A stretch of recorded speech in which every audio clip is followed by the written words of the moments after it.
So this is my bias bar. I have plastic bias bars. Metal ones are a little bit nicer. And I use this bias bar to make this curved piece of fabric for my basket handle. If I were to use a regular piece of fabric not cut on the bias, then it would be very hard to get this piece to lie flat when I come around the curve, because this piece stretches and it can give me more give on the outside where I need it and less give on the inside. So when I tack this down, it will lie flat. I cannot do that with straight of grain or cross grain fabric. So how does this work?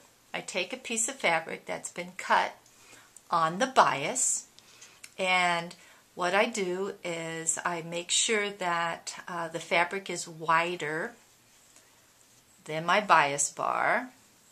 And I don't need a bias bar like this. I could cut it out of cardboard, but do you see? It's wider. And I put wrong sides together, and then I'm going to stitch like I did here, so that I have this tube that looks like this. Now I've trimmed my seam on this tube before I put the bias bar in, so this fits around that bar. And what I would do is I would then turn this seam so that the seam is in the back.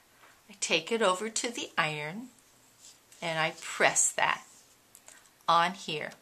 And as I press it, it comes off.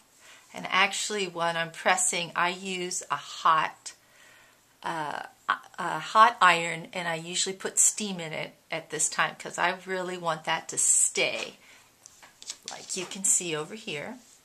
And on the back, I like to open that seam. It's not necessary, but you can open it. And so when that's all been pressed, and I've got a piece that will curve when I want it to curve. And that's what you use those bias bars for.